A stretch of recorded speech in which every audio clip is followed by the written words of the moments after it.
اور آپ کا حال یہ ہے کہ آپ یہ کہہ رہے ہیں اللہ کے بارے میں، کہہ دیجیے کہ ابھی بات کریں گے، اللہ کے نبی صلی اللہ علیہ وسلم اللہ تعالیٰ کے بارے میں کہہ رہے ہیں کہ اللہم لا نحصی ثناء علیک انت کما اثنیت علی نفسک، اللہم لا نحصی ثناء علیک انت کما اثنیت علی نفسک۔ سب سے زیادہ اللہ کے مقرب اور سب سے زیادہ اللہ کو پہچاننے والا نبی، آخری نبی یہ کہہ رہا ہے اے اللہ آپ جیسے ہیں اور آپ کی جو شان ہے، آپ کی شان کے مطابق میں آپ کی حمد و ثنا اور آپ کی تعریف نہیں کر سکتا۔ اللہ کے نبی صلی اللہ علیہ وسلم نے عاجزی ظاہر کر دیا اور کہا کہ اے اللہ آپ تو ویسے ہیں جیسے آپ خود اپنے بارے میں بیان کریں، اپنے بارے میں آپ جو بیان کرتے ہیں وہی آپ کی شایان شان ہے، ہم آپ کی شان کے مطابق آپ کی حمد و ثنا نہیں کر سکتے۔ چنانچہ اللہ تعالیٰ نے ہم کو سکھایا کہ ہم کو ہماری تعریف کرو، سبحان اللہ و بحمدہ، سبحان اللہ رب العظیم کہہ کر ہماری تعریف کرو، الحمدللہ رب العالمین کہہ کر ہماری تعریف کرو، الرحمن الرحیم کہہ کر اللہ نے جس طرح ہم کو سکھایا ہے ان الفاظ کے ساتھ ہم اللہ کی بڑائی بیان کرتے ہیں۔ تو اللہ تعالیٰ کی عظمت کا یہ حال ہے، تو ظاہر ہے کہ جب اللہ تعالیٰ ایسے عظیم و بلند و برتر ہیں، اللہ تعالیٰ کی عظمت کی ایک چھوٹی سی مثال آپ اور سمجھ لیجئے کہ عام طور پر ہمارے بھائیوں کو سورہ وہ آیت الکرسی یاد رہتی ہے۔ آیت الکرسی کی ایک دو آیتیں آپ سمجھیے۔ پہلی آیت میں ہے اللہ لا الہ الا هو الحی القیوم لا تأخذہ سنۃ ولا نوم۔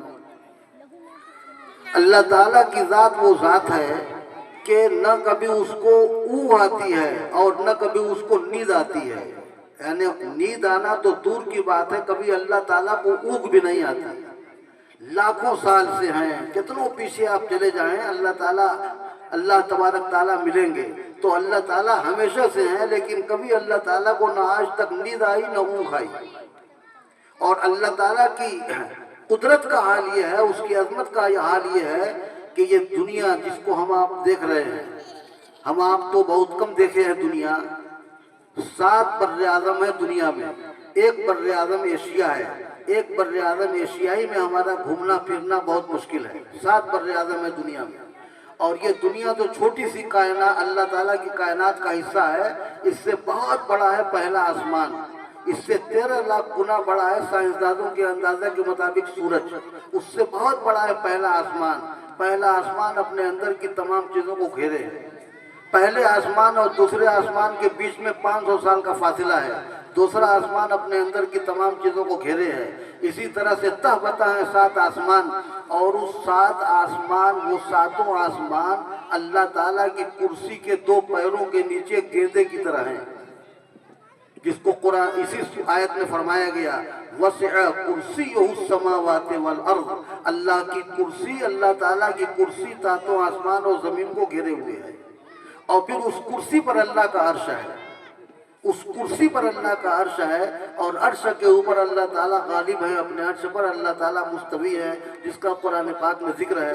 تو اللہ تعالیٰ کی عظمت اور اللہ کی کبریائی کو کیا پوچھنا کہ 24 گھنٹے دنوں رات اس زمین میں، زمین کے اوپر اور نیچے اور 7 آسمان میں جہاں جہاں اللہ تعالیٰ کی مخلوق ہے، انگنت مخلوق، ہر مخلوق کی اللہ تعالیٰ نگرانی کرتے ہیں، سب کی باتیں سنتے ہیں، سب کی ضرورتیں پوری کرتے ہیں، اور اللہ تبارک تعالیٰ سب کی حفاظت کرتے ہیں۔ یہ اللہ کی عظمت کا حال ہے۔ اسی لیے اللہ تعالیٰ نے فرمایا وسع کرسیہ السماوات والارض ولا یؤودہ حفظہما، اور ان کی نگرانی اللہ کو تھکاتی نہیں، ان تمام چیزوں کی نگرانی اللہ کو تھکاتی نہیں، وہ العلی العظیم، وہ بڑا اونچا ہے اور بڑی عظمت والا ہے۔ تو یہ حال ہے اللہ تعالیٰ کی عظمت کا۔